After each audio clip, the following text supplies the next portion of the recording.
जैसा कि सर्वविदित है कि केंद्र व यूपी सहित अन्य राज्यों की भी सरकारें अपनी आर्थिक नीति, बजट व अर्थव्यवस्था आदि को लेकर जो बड़े बड़े दावे कर रही हैं, वे ज़्यादातर हवाई न होकर काश जमीनी हकीकत में सही और वास्तविक होते तो वाकई भाजपा द्वारा अच्छे दिन लाने के इनके सुनहरे सुहावने व लुभावने वायदे की थोड़ी अच्छी बात होती।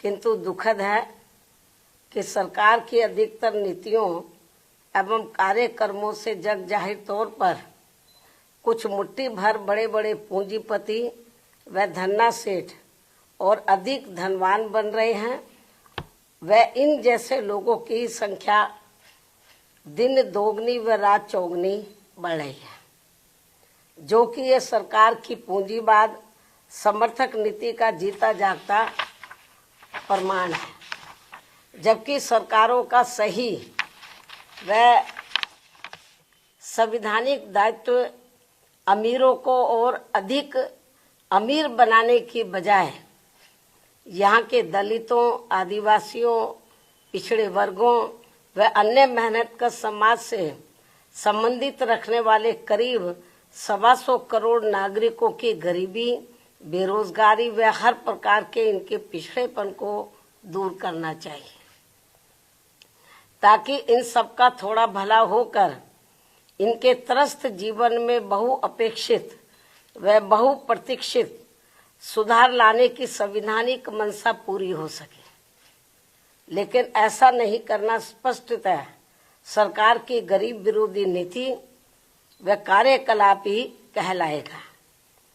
और यूपी व देश के ऐसे बिगड़े हालात को लेकर हमारी चिंता स्वाभाविक तौर पर इसलिए है क्योंकि अम्बेडकरवादी सोच व चिंतन वाली पार्टी बीएसपी इन्हीं वर्गों के शोषित पीड़ित करोड़ों लोगों को अपने पैरों पर खड़ा करने के लिए अस्तित्व में आई है और परम पूज्य बाबा साहब डॉक्टर भीमराव अम्बेडकर के जीवन आदर्श की तरह ही लगातार संघर्षरत भी है तथा साथ ही उत्तर प्रदेश में 4 बार मेरे नेतृत्व में रही सरकार में सामाजिक परिवर्तन व आर्थिक मुक्ति का ऐतिहासिक सुधार जमीन पर उतार करके भी दिखाया है, जो इसका ये खास उदाहरण भी है। इसके अलावा वैसे तो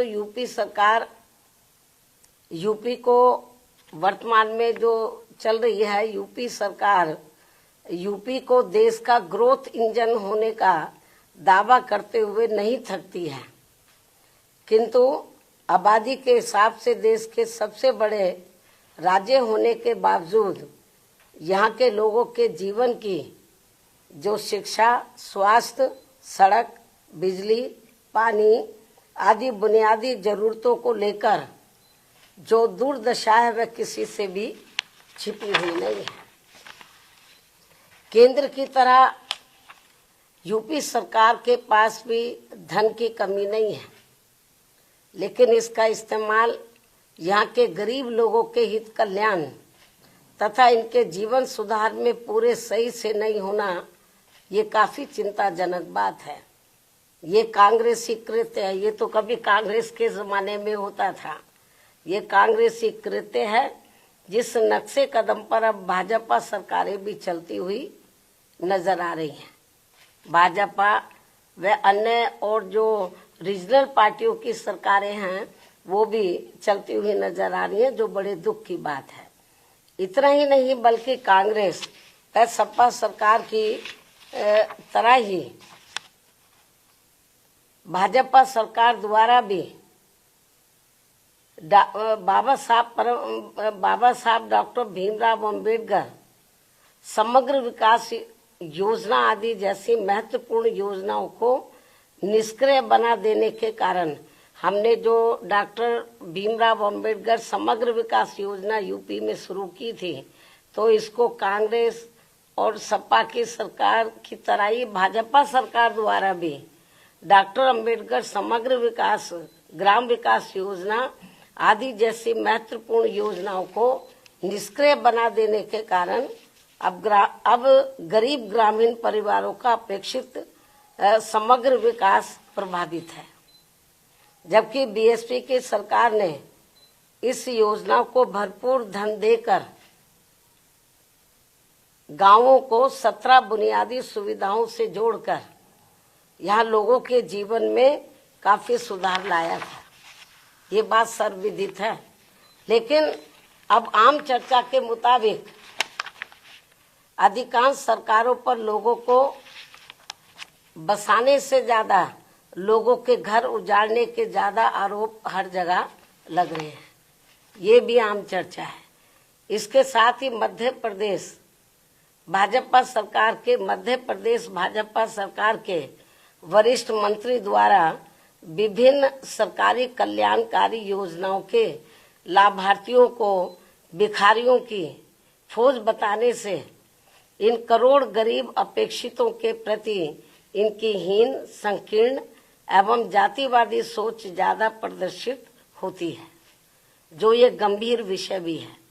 क्योंकि सरकार द्वारा पहले अपनी गलत नीतियों में कार्यकलापों आदि से इन नागरिकों को महंगाई, गरीबी, बेरोजगारी, अशिक्षा, पिछड़ापन आदि की गुलाम व लाचार जिंदगी में बांधना और फिर सरकारी योजनाओं के तहत इन्हें कुछ राहत देकर अपमानित करना ये अति शर्मनाक है।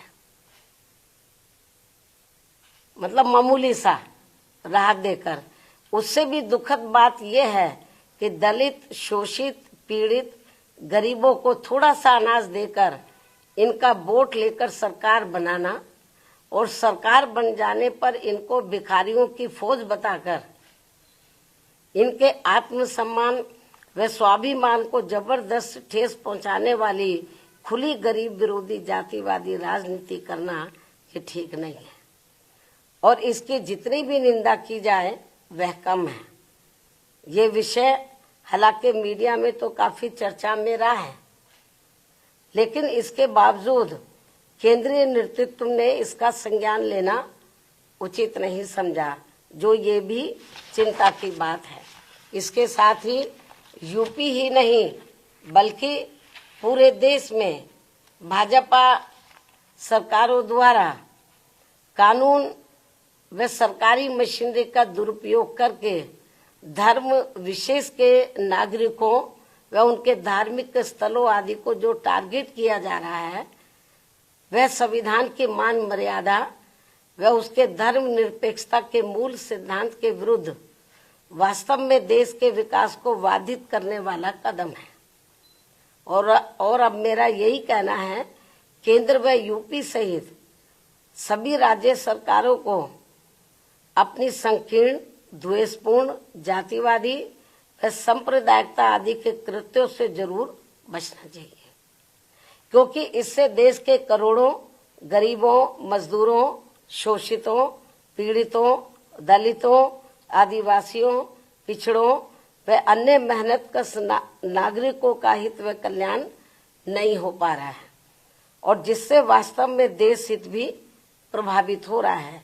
ऐसे में सरकारों की नियत, नीति व अमल में भी सर्वजन हिताय व सर्वजन सुखाय जैसा सही संवैधानिक जनहितैषी बदलाव होना जरूरी है। संक्षेप में अब हमारी पार्टी का यही कहना है कि हर वर्ष केंद्र व राज्यों के बजट में देश, प्रदेश व जनहित की जो काफी बड़ी बड़ी बातें कही जाती हैं, और आपको मालूम है इस समय बजट का दौर चल रहा है पूरे देश में।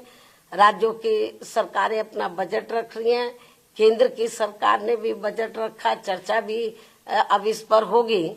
लेकिन इन्होंने हर साल केंद्र और राज्यों की सरकारें अपने बजट में देश, प्रदेश व जनहित की, केंद्र की सरकार देश की जनहित की और राज्यों की सरकारें प्रदेश व जनहित की तो काफी बड़ी बड़ी बातें करती हैं, लेकिन उन पर 50% भी सही से अमल नहीं किया जाता है। क्योंकि मैं देख रही हूँ आए दिन किसी न किसी राज्य का बजट आ रहा है, लंबी चौड़ी बातें करते हैं। यूपी में भी कही गई, केंद्र की सरकार ने भी कही, लेकिन जितनी वो बड़ी बड़ी बातें करते हैं बजट को लेकर विभिन्न क्षेत्र में, उन पर 50% भी सही से अमल नहीं हो पा रहा है। और वास्तव में प्रैक्टिकल में तो देखने के लिए ये मिल रहा है कि जो दबे कुचले लोग हैं, दलित हैं, पिछड़े हैं, आदिवासी हैं, माइनॉरिटीज के लोग हैं, तो इनके साथ तो काफी अन्याय हो रहा है। तो इनके हित के लिए, इनके डेवलपमेंट के लिए, इनके मद में जो पैसा बजट में रखा जाता है कि इतना पैसा हम इनको दे रहे हैं इनके डेवलपमेंट के लिए, लेकिन वो पूरा पैसा उनके डेवलपमेंट में नहीं लगता। और हमें तो ये भी जानकारी मिलती है कि अंत में उनका काफी पैसा दूसरे मद पर खर्च कर दिया जाता है।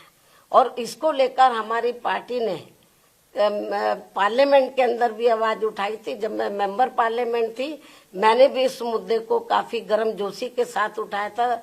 केंद्र की सरकार का ध्यान हमने इस ओर आकर्षित किया था और हमने प्रमाण दिए थे केंद्र की सरकार को, लेकिन फिर भी इस ओर ध्यान नहीं दिया गया।